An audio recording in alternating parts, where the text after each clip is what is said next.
જય શ્રી કૃષ્ણ, જય શ્રી રાધે. આજે હું તમને ભગવાન ધર્મરાજાની વાર્તા સંભળાવું છું. ધર્મરાજાનું વ્રત કરવાથી આપણા જીવનમાં સુખ સમૃદ્ધિ આવે છે. આપણી દરેક મનોકામનાઓ પૂરી થાય છે. કહેવાય છે કે ધર્મરાજાનું વ્રત કરવાથી આપણને મૃત્યુ પછી પણ મોક્ષની પ્રાપ્તિ થાય છે અને સ્વર્ગપુરીમાં આપણો વાસ થાય છે. તેથી દરેક વ્યક્તિએ ભગવાન ધર્મરાજાનું વ્રત કરવું જોઈએ. ભગવાન ધર્મરાજાનું વ્રત ખૂબ જ સરળ વ્રત છે. વ્રતની વિધિ પણ ખૂબ જ સરળ છે. ધર્મરાજાનું વ્રત કરવું હોય તો આપણે ઉત્તરાયણ પછી વ્રત લેવાનું. ઉત્તરાયણ પછી 6 મહિના વ્રત કરવાનું. બને તો 6 મહિના ન કરી શકાય તો 1.25 મહિનો તો જરૂરથી કરવું. 6 મહિના વ્રત કરી પછી વ્રતનું ઉજવણું કરવું. ઉજવણામાં સવાશેર ઘીની માતર બનાવી, સવાશેર વજનના નાવ નિસરણી, સવાશેર વજનના સોના રૂપાની ભગવાન વિષ્ણુની મૂર્તિ અને સવાશેર સાચા મોતી લાવવા. ઉજવણામાં બ્રાહ્મણે બોલાવી જોડી જોડી કપડાં, શણગાર, ચપ્પલ, છત્રી, ફાનસ એટલે કે લાલટેન ના મળે આજના સમયમાં તો બેટરી કે ટોર્ચ પણ આપી શકો છો. એક વાંસનો ટોપલો લેવો, તેમાં લાલ કપડાનો કટકો મૂકવો. આ બધું તેમાં ભરી અને બ્રાહ્મણે બોલાવી અને યથાશક્તિ ઉપર દક્ષિણા મૂકવી અને તુલસી ક્યારે ભગવાન શ્રી કૃષ્ણનું નામ લઈ અને તુલસી ક્યારે તેમને અર્પણ કરવું, જેથી ભગવાનના નામે કરેલ વ્રતનું દાન પુણ્ય ફળની આપણને પ્રાપ્તિ થાય છે.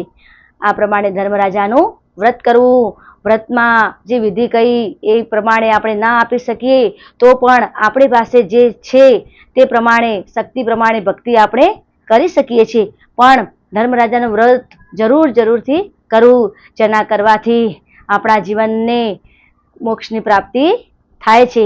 ધર્મરાજાનું વ્રત ઉત્તરાયણ પછી લઈ શકાય.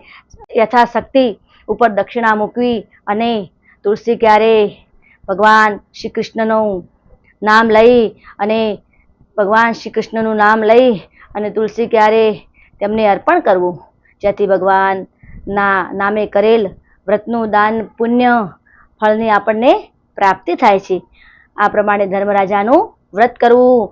વ્રતમાં જે વિધિ કહી એ પ્રમાણે આપણે ના આપી શકીએ તો પણ આપણી પાસે જે છે તે પ્રમાણે શક્તિ પ્રમાણે ભક્તિ આપણે કરી શકીએ છીએ. પણ ધર્મરાજાનું વ્રત જરૂરથી કરવું, જેના કરવાથી આપણા જીવનને મોક્ષની પ્રાપ્તિ થાય છે.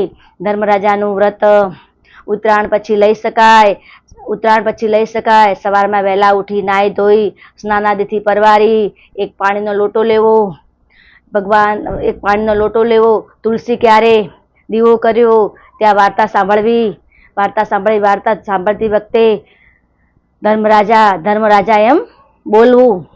પછી વાર્તા પૂરી કરી લોટામાં જે જળ છે તે ભગવાન સૂર્યનારાયણને તેનો અર્ધ આપી દેવો અને પછી આપણે કોઈ પણ પ્રકારનું ભોજન લઈ શકીએ છીએ. તેમાં ઉપવાસ કરવાનો હોતો નથી.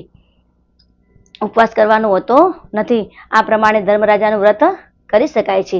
એક ગામમાં એક બ્રાહ્મણ અને બ્રાહ્મણી હતા. તેમને 2 દીકરા અને એક દીકરી હતી.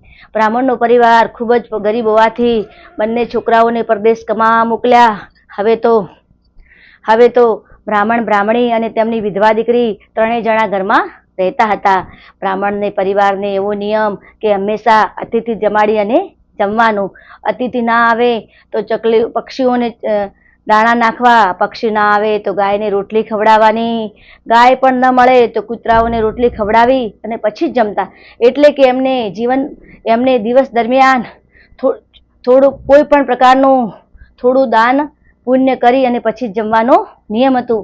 આપણે પણ જીવનમાં આવો નિયમ રાખવો જોઈએ. બસ ભગવાનને વાત રાખવી કે ચોમાસાના દિવસો શરૂ થયા અને વરસાદની હેલી થઈ કે 10 દિવસ સુધી વરસાદ ઉભો રહ્યો નહીં. ત્યાંથી બ્રાહ્મણના ઘેર કોઈ અતિથિ, પક્ષી કે કોઈ પણ પ્રકારનું પશુ પક્ષી પણ આવી શક્યું નહીં. ત્યાંથી બ્રાહ્મણ બ્રાહ્મણીને 10 દિવસના નકરોડા ઉપવાસ થયા. આ બાજુ માતા લક્ષ્મી અને ભગવાન વિષ્ણુએ વિચાર કર્યો કે પૃથ્વી ઉપર જઈ અને બ્રાહ્મણ બ્રાહ્મણીની પરીક્ષા લઈએ કે તેઓ 10 દિવસના નકરોડા ઉપવાસ કર્યા છે, તેમના અંદર ધર્મને સાચવવાની કેટલી શક્તિ છે. તેથી માતા લક્ષ્મી અને ભગવાન વિષ્ણુ હંસ અને હંસનીનું રૂપ લઈ અને બ્રાહ્મણના ઘેર આવીને આંગણામાં બેઠા. આ જોઈ બ્રાહ્મણ તો રાજીનું રેડ થઈ ગયું. તેણે તો આખા ચોકમાં અનાજના દાણા વેર્યા, ઘઉં, બાજરી, જુવાર પાસે પાણીનું કુંડું મૂક્યું, પણ હંસ અને હંસલી તો અનાજનો એક પણ દાણો ગાધો નહીં. આ જોઈ બ્રાહ્મણ તો વિચારમાં પડી ગયું કે નક્કી અમારાથી કોઈ ભૂલ થઈ છે. અમે લોકોએ 10 દિવસના ઉપવાસ તો કર્યા, પણ કોઈ પણ પ્રકારનું અમે દાન પુણ્ય કર્યું નથી. તેથી અમારે જે રોજનો નીતિ નિયમ હતો તેનો ભંગ થયો છે. તેથી ભગવાન અમારા ઉપર નારાજ થયા છે. તે તો ભગવાનને ખૂબ જ માફી માંગવા લાગ્યો, રડવા લાગ્યો. આ બધું જોઈ અને હંસને વાચા ફૂટી, એટલે કે હંસ બોલવા લાગ્યો. તે કહ્યું કે બ્રાહ્મણ, તમે દુઃખી થાઓ મત. અમે તો રાજહંસ છીએ, એટલે અમે સાચા મોતીનો ચારો ચરીએ. તમારી પાસે જો સાચા મોતી હોય તો અમને ચારામાં આપો, તો અમે ચુગ્ગો જરૂર લઈશું. બ્રાહ્મણ તો વિચારમાં પડી ગયું કે મારે તો માંડ 2 ટંકના રોટલા મળે છે, હું સાચા મોતી ક્યાંથી લાવું. તેને તો બ્રાહ્મણીને વાત કરી કે બ્રાહ્મણી, આ હંસ તો સાચા મોતીનો ચારો ચરે છે, આપણે સાચા મોતી ક્યાંથી લાવવા? ત્યારે બ્રાહ્મણીએ કહ્યું કે સ્વામી, તમે ચિંતા મત કરો, હું ગામમાં ઝવેરીને ઓળખું છું, હમણાં ત્યાં જઈ અને 1.25 શેર સાચા મોતી લઈ. બ્રાહ્મણી તો દોડી અને ઝવેરીને ત્યાં ગઈ અને ઝવેરીને જઈને કહ્યું, હે ઝવેરી ભાઈ, મને 1.25 શેર સાચા મોતી આપો ને. આ સાંભળી તો ઝવેરી તો બ્રાહ્મણીને સામે જ તાકી રહ્યું કે આ બ્રાહ્મણી ગાંડી તો નથી થઈ ને. કહ્યું, બહેન, તમે ગાંડા તો નથી થયા ને? તમને ખબર છે 1.25 શેર સાચા મોતીની કિંમત કેટલી થાય? ત્યારે બ્રાહ્મણીએ કહ્યું કે મને ખબર છે ભાઈ, પણ ગમે તેમ કરી મહેનત મજૂરી કરી ને પણ હું તમને તમારા 1.25 શેર સાચા મોતી પાછા આપીશ. ઝવેરી તો મનમાં જાણતો હતો કે આ બ્રાહ્મણી સાચા બોલી છે અને તે ગમે તે કરીને પણ મારા મોતી પાછા આપશે. આપણે પણ હંમેશા જે એક વખત બોલીએ તે પ્રમાણે વર્તવું જોઈએ, તો કોઈ પણ વ્યક્તિ આપણા પર પણ વિશ્વાસ મૂકી શકે છે. ઝવેરીએ તો બ્રાહ્મણી ઉપર પૂરો વિશ્વાસ કરી તેને 1.25 શેર મોતી જોખી આપ્યા. બ્રાહ્મણી તો 1.25 શેર મોતી લઈ અને ઘરે આવી અને ચોકમાં વેર્યા, પાણીનું કુંડું મૂક્યું. હંસ અને હંસલી તો મોતીનો ચુગ્ગો ચણી પાણી પીને ઉડી ગયા. હવે બ્રાહ્મણીને તો 10 દિવસના ઉપવાસ હતા. બ્રાહ્મણી અને દીકરીને તો 10 દિવસના ઉપવાસ હતા. તેઓ તો ઉપવાસ ખોલ્યા, વ્રતના પારણા કર્યા. આ બાજુ બ્રાહ્મણની દીકરી ચોકમાંથી વાસીદું ગાળતી હતી. વાસીદું વાળતા તેને હાથમાં એક મોતી આવ્યું. તેણે તો માને કહ્યું, મા, મને એક મોતી મળ્યું છે. ત્યારે બ્રાહ્મણીએ કહ્યું, દીકરી, એ આપણાથી ન રખાય.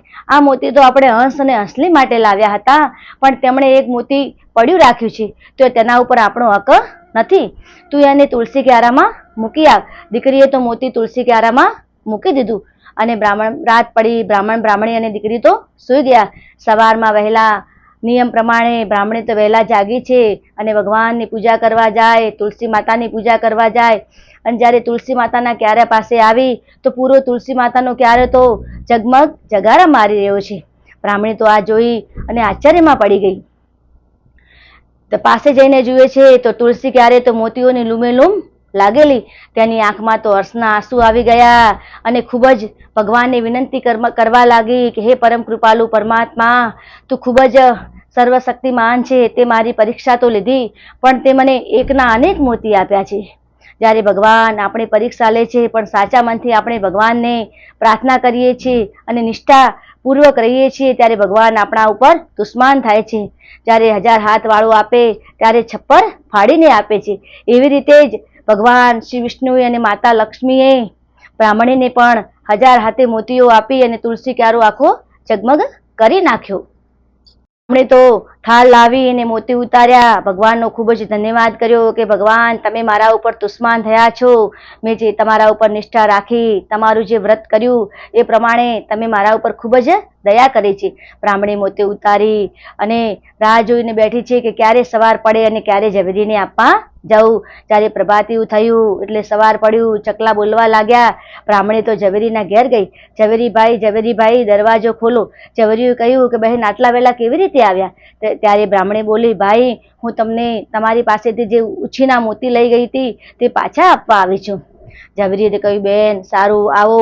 કે જ્યારે બારણું ખોલી અને મોતી હાથમાં લીધા તો મોતી જોઈ અને ઝવેરીની આંખો તો પોળીની પોળી રહી ગઈ. એ તો એકદમ આશ્ચર્યથી જોવા લાગ્યો કે અરે આ મોતી તો મેં આપેલા મોતી કરતાં પણ ઘણા જ પાણીદાર અને ઘણા જ ચમકદાર છે. ઝવેરીએ તો એ મોતી લઈ લીધા. બ્રાહ્મણી પોતાને ઘેર પાછી આવી. આવા પાણીદાર અને ચમકદાર મોતી જોઈ ઝવેરીના મનમાં વિચાર આવ્યો કે આ મોતી તો હું મારી દીકરી માટે જ રાખીશ. તેણે તો એ મોતીનો પોતાની દીકરી માટે હાર બનાવ્યો. ઝવેરીની દીકરીને હાર ખૂબ જ પસંદ આવ્યો. એ તો હાર પહેરી અને રાજગઢીમાં રમવા ગઈ. રાજગઢીમાં રાજાની રાજકુમારી પણ રમવા આવતી હતી.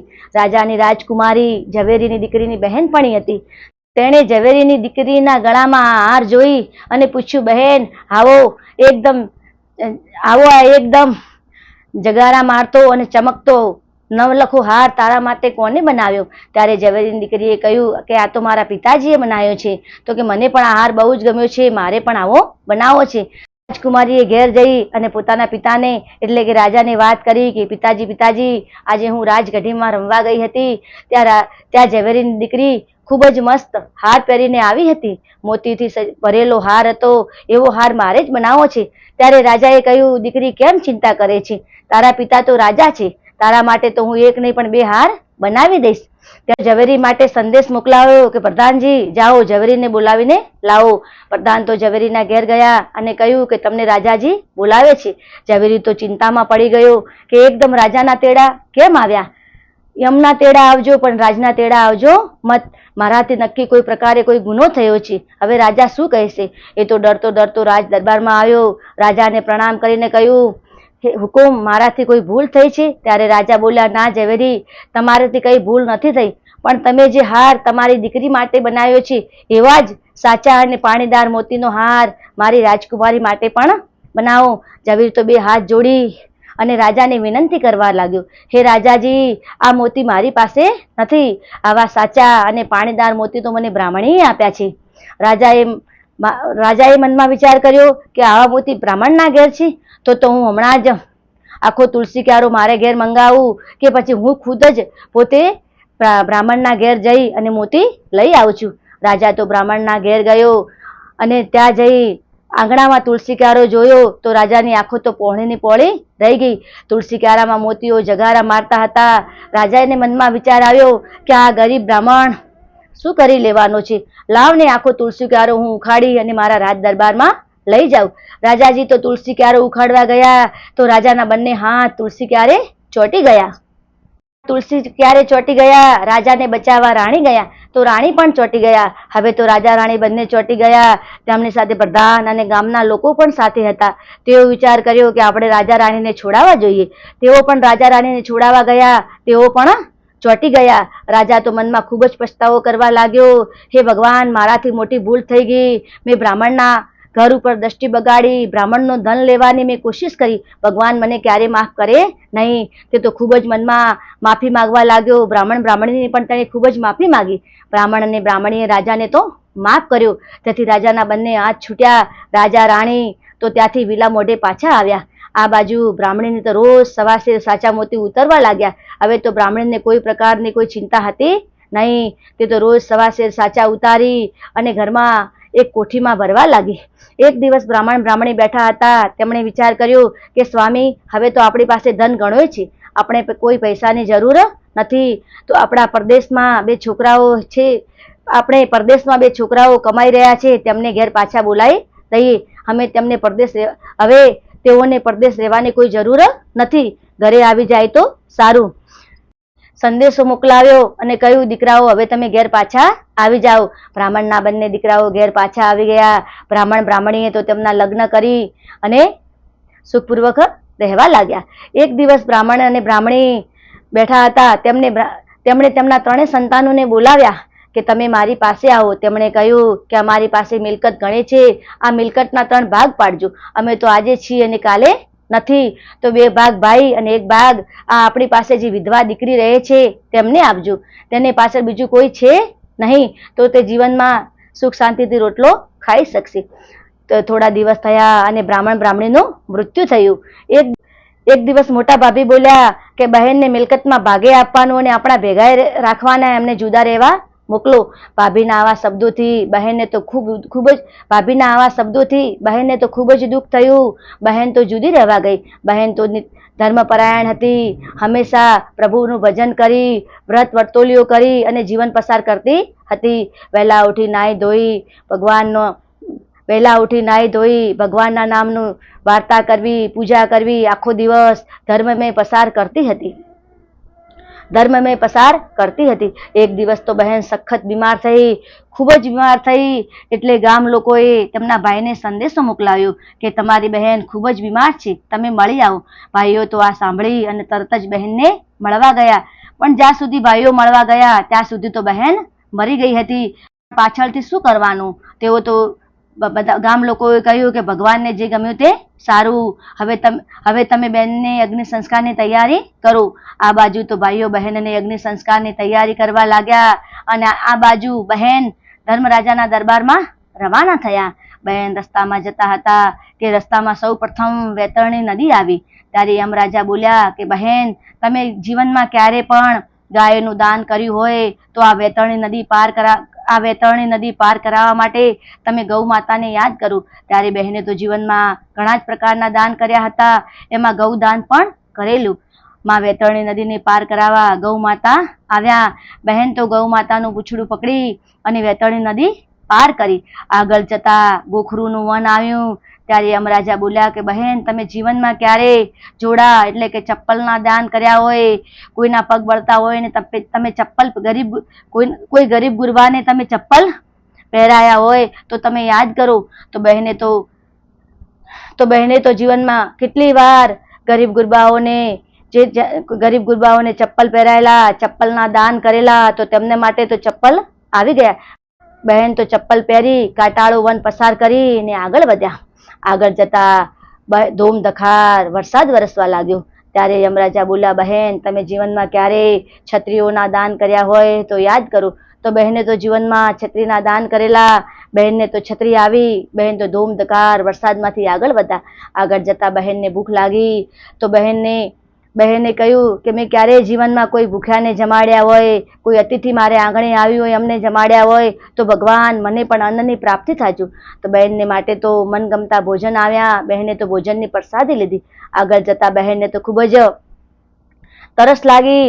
તો બહેને કહ્યું, હે ભગવાન, મેં ક્યારે તરસ્યાને પાણી પાયું હોય, કોઈ માટે પાણીની વ્યવસ્થા કરી હોય, ચકલીઓને ક્યારે પાણી પાયું હોય તો ભગવાન મારા માટે પણ પાણીની વ્યવસ્થા કરું. તો ભગવાને તો તેમના માટે ઠંડા માટલાનું પાણી મૂક્યું. બહેને તો પાણી પીધું અને બહેન તો આગળ વધ્યા. આગળ જતા ઘોર અંધારું વન આવ્યું.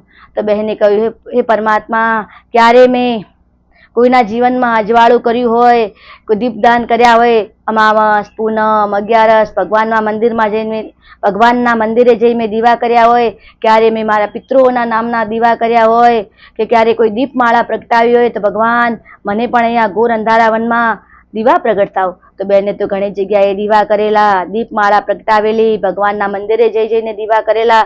બહેને તો અનેક પ્રકારના દીપ પ્રગટ્યા અને બહેન તો ઘોર અંધારા વનમાંથી આગળ વધ્યા. આગળ જતા અગ્નિનો વરસાદ થવા લાગ્યો. ત્યારે યમરાજા બોલ્યા કે ક્યારે તમે કોઈને વસ્ત્રોનું દાન કર્યું હોય તો હવે અગ્નિનો તાપ સહન કરવા માટે તમારા શરીર માટે ઘણા વસ્ત્રો જોઈશે, તો તમે યાદ કરો. ત્યારે બહેને તો યાદ કર્યા કે મેં તો ઘણા વસ્ત્રોના દાન કરેલા છે. હે ભગવાન, જો એ દાન કરેલું મને મળતું હોય તો આજે મારી જરૂર છે. તો અનેક પ્રકારના વસ્ત્રો આવ્યા. બહેને તો એ બધા વસ્ત્રો શરીર ઉપર વીંટાળ્યા અને બહેન તો આગળ ચાલ્યા. એમ કરતા કરતા બહેન તો ધર્મરાજાના દરબારમાં આવ્યા. ત્યારે ધર્મરાજાએ કહ્યું, બહેન આવો, આજે તમારા જીવનના લેખા જોખા લેવડાશે કે તમે પૃથ્વી ઉપર જઈ અને કયા કયા કર્મો કર્યા, કેવા વ્રત કર્યા અને તમારું જીવન કેવી રીતે પસાર કર્યું. ધર્મરાજાએ ચિત્રગુપ્તને બોલાવ્યા અને કહ્યું કે તમે બહેનના ચોપડા ખોલો. ચિત્રગુપ્તે બહેનના ચોપડા ખોલ્યા અને કહ્યું, પ્રભુ, બહેને બધા જ પ્રકારના વ્રત કર્યા છે. 11, પૂનમ, 13, 16 સોમવાર, ગુરુવાર, જીવનમાં જેટલા બધા વ્રત થતા હતા એ બધા જ વ્રત બહેને કર્યા છે. પણ બહેને પ્રભુ તમારું વ્રત નથી કર્યું. ત્યારે ધર્મરાજા બોલ્યા કે બહેન, તમે મારું વ્રત નથી કર્યું, માટે તમારે મારું વ્રત કરવા માટે પૃથ્વી ઉપર પાછું જવું પડશે. ત્યારે બહેન બોલ્યા, ભગવાન હવે હું કેવી રીતે પાછી જાઉં? ત્યાં તો મારા અગ્નિ સંસ્કારની તૈયારી ચાલી રહી છે. ત્યારે ધર્મરાજા બોલ્યા, બહેન તમે ચિંતા મત કર્યો. ત્યાં લક્ષ્મી દેવી ડોશીનું રૂપ લઈ અને તમારી વાટ જોઈને ઉભા રહ્યા છે. બહેને કહ્યું, તો પ્રભુ મને વ્રતની વિધિ તો કહો, મારે પૃથ્વી ઉપર જઈને વ્રત કેવી રીતે કરવાનું? ત્યારે ધર્મરાજા બોલ્યા, ઉત્તરાયણ આવે, ઉત્તરાયણ પછી તમારે મારું વ્રત લેવાનું. ઉત્તરાયણ પછી તમારે મારું વ્રત લેવાનું. સવારે વહેલા નાહી ધોઈ મારા નામનો દીવો કરી મારી વાર્તા સાંભળવી. વાર્તા સાંભળ્યા પછી તમે ભોજન લઈ શકો છો. 6 મહિના મારું વ્રત કરવું. 6 મહિના મારું વ્રત કરવું પછી વ્રતનું ઉજવણું કરવું. ઉજવણામાં 1.25 શેર ઘીની માતર કરવી. 1.25 શેર ઘીની એના 4 ભાગ કરવા. 1 ભાગ મને ધરાવો, 1 ભાગ રમતા બાળકને, 1 ભાગ બ્રાહ્મણના ઘેર આપવો અને 1 ભાગ પોતે પ્રસાદમાં લેવો. 1 ભાગ પોતે પ્રસાદમાં લેવો. 1 વાંસનો ટોપલો લેવો, 1 છત્રી, 1 ફાનસ એટલે કે લાલતન, 1 છત્રી, ફાનસ એટલે કે લાલટેન લેવી. લાલટેન ન મળે તો ટોર્ચ પણ લઈ શકો છો. બ્રાહ્મણીને બોલાવા, તેમને જોડી કપડાં, ચપ્પલ, સદક્ષિણા ભેટ આપવી. 1.25 શેર વજનના નાવની સરણી, 1.25 શેર વજનના સોના રૂપાની મારી મૂર્તિ બનાવી અને 1.25 શેર સાચા મોતી લાવવા. આ બધું ન મળે તો તમને જે મળે યથાશક્તિ તે તમે કરી શકો છો. ભગવાને કહ્યું છે કે જેટલી શક્તિ એટલી ભક્તિ. રાજાને ઘણું મળે ને રંકને ઓછું મળે. આપણા પાસે જેટલું હોય તેટલું આપણે કરી શકીએ છીએ, પણ જે કોઈ પણ વ્રત આપણે કરીએ તન મન અને ખરી શ્રદ્ધાથી કરીએ તો ભગવાન તેનું આપણને અચૂક ફળ આપે છે. જે મળે તે આપણે આપવું, પણ પૂરી શ્રદ્ધાથી આપવું. ત્યાંથી આપણને ભગવાનને ઘરે પૂરી શ્રદ્ધાથી પ્રાપ્ત થાય છે. ધર્મરાજાએ તો બેનને વ્રતની વિધિ કહી. બેન તો પૃથ્વી પર પાછા આવ્યા. આ બાજુ લક્ષ્મી દેવી ડોશીના રૂપે બેનની વાટ જોઈને ઊભા હતા. તેમણે કહ્યું, ભાઈઓ મારે બહેનનું મોઢું જોવું છે, તમે બેનને હમણાં બાળજો મતી. આ બાજુ ભાઈઓએ વિચાર કર્યો કે આ ડોશીમાં ક્યાંથી આવ્યા? ત્યારે એમને લાગ્યું કે કોઈ આપણા સગામાં હશે. તેમણે તે બેનને મોઢું જોવાની હા પાડી. લક્ષ્મી દેવી તો બેનનું મોઢું જોવા ગયા અને મોઢા ઉપર હાથ ફેર્યો તો બેન તો સજીવન થઈ ગયા. ભાઈઓ ખૂબ જ રાજી થયા અને ગામના લોકો પણ ખૂબ જ રાજી થયા. કેમ કે બહેનનું જીવન તો પવિત્ર હતું, હંમેશા ભક્તિમય રહેતી હતી. તો બધાએ વિચાર કર્યો કે બેન તો ભગવાનને ઘરે ગયા, પણ સતી હોવાના કારણે ભગવાને પાછા મોકલ્યા છે. ભાઈઓએ કહ્યું, બહેન અમારે ઘરે ચાલો. ત્યારે બહેને ના પાડી, ના ભાઈ હું તમારે ઘેર નહીં આવું, હું તો મારે ઘેર જઈશ. બહેન તો ડોશીને લઈ અને પોતાને ઘેર આવ્યા. એટલામાં ભગવાનને વાત રાખવી કે ઉત્તરાયણનો દિવસ આવ્યો. બહેને તો વહેલા ઉઠી નાહી ધોઈ ભગવાન ધર્મરાજાનો વ્રત કરવાનો સંકલ્પ લીધો. માતા લક્ષ્મી અને ભગવાન વિષ્ણુની પૂજા કરી, ધર્મરાજની પૂજા કરી, સૂર્યનારાયણની પૂજા કરી, ઘરના મંદિરમાં દીવો કરી, બારણે તુલસી ક્યારાય બહેને દીવો કર્યો, જળનો લોટો ભર્યો, હાથમાં આખા રાખ્યા. તમને ઘઉં મળે તો ઘઉં, જુવાર મળે તો જુવાર હાથમાં રાખવી. હાથમાં રાખી અને વાત સાંભળવી. જ્યારે તમે વ્રતનું ઉજવણું કરવો તો પણ વ્રતના ઉજવણામાં 1.25 શેર જુવાર આપવી. મળે તો 1.25 શેર, મળે તો 1.25 કિલો અને 5 કિલો પણ તમે જુવાર આપી શકો છો. જુવારનું દાન ખૂબ જ મહત્વનું છે. મળે તો મંદિરમાં મૂકો, મળે તો પક્ષીઓને આપો અને મળે તો તમે બ્રાહ્મણને દાન કરવું હોય તો બ્રાહ્મણને કરી શકો છો. જુવારને દાન કરવાથી ભગવાન ધર્મરાજાના વ્રતમાં આપણને ખૂબ જ પુણ્યની પ્રાપ્તિ થાય છે. જુવાર એટલે કે જાર, જેનો આપણે રોટલો કરીને પણ ખાઈએ છીએ. જારનું પુણ્ય કરવાથી ભગવાન ધર્મરાજા આપણા ઉપર ખૂબ જ પ્રસન્ન થાય છે. આ રીતે શરૂઆત કરી. જોતામાં 6 મહિના પૂરા થયા. બહેને તો વ્રતનું ઉજવણું કર્યું. એક દિવસ બહેન અને ડોશીમાં તો આંગણામાં બેઠા હતા. ત્યારે ડોશીમાં બોલ્યા કે બહેન તમે તો 6 મહિના પૂરા કર્યા, વ્રતનું ઉજવણું કર્યું, હવે તો ગમે ત્યારે તમને ભગવાન ધર્મરાજા લેવા આવી શકે છે. ત્યારે બહેન બોલ્યા કે માં તમે ચિંતા મત કરો, મને ભગવાન ધર્મરાજાના ઘરેથી જો વિમાન આવશે તો પહેલા માં હું તમને બેસાડીશ ને પછી હું બેસીશ. ભગવાનને વાત રાખવી કે ભગવાન ધર્મરાજાના દૂતો તો બહેનને સહદેહ લેવા આવ્યા, એટલે કે બહેનને બીજી વખત મરવું પડ્યું નહીં. બહેનના આંગણામાં આવી અને વિમાન તો ઊભું રહ્યું. સવારમાં પ્રભાતના સમયે બહેનના આંગણે આવી અને વિમાન ઊભું રહ્યું. બહેન તો પહેલા માજીને બેસાડ્યા અને પછી પોતે બેઠા. કુમકુમના પગલા પડ્યા, સોનાના સાથિયા પુરાયા, શંખ નગારા વાગ્યા અને બહેન તો ધર્મરાજાના દરબારમાં પ્રવેશ કર્યો. બહેન તો સ્વર્ગપુરીમાં આવ્યા. વાતે ગાતે તેમના સામેળા થયા. ગંધર્વ અને અપ્સરાએ નૃત્ય કર્યું અને ભગવાન ધર્મરાજાએ તેમને તો સોનાના સિંહાસન ઉપર બેસાડ્યા. એમને સ્વર્ગપુરીની પ્રાપ્તિ થઈ. અંતમાં તેમનો મોક્ષ થયો. હે ભગવાન ધર્મરાજા, તમે જેવા બ્રાહ્મણ બ્રાહ્મણીને ફળ્યા, તેમની દીકરીને ફળ્યા, એવા અમને ફળજો. વાર્તા સાંભળનાર, વાંચનાર, વ્રત કરનાર સૌની મનોકામના પૂરી કરજો. જો અમારાથી કોઈ ભૂલ ચૂક થતી હોય તો ભગવાન ધર્મરાજા તમે માફ કરજો. તમારું વ્રત કરીએ, વ્રતનું ઉજવણું કરીએ, ઉદ્યાપન કરીએ, ફૂલને ટખાણે ફૂલની પાખડી તો ભગવાન તમે સ્વીકાર કરજો. ભગવાન ધર્મરાજા કી જય હો. માતા મહાલક્ષ્મી કી જય હો. વિષ્ણુ ભગવાન કી જય હો. ધર્મ કી જય હો. ગૌ માતા કી જય હો. જય શ્રી રામ. જય શ્રી રાધે.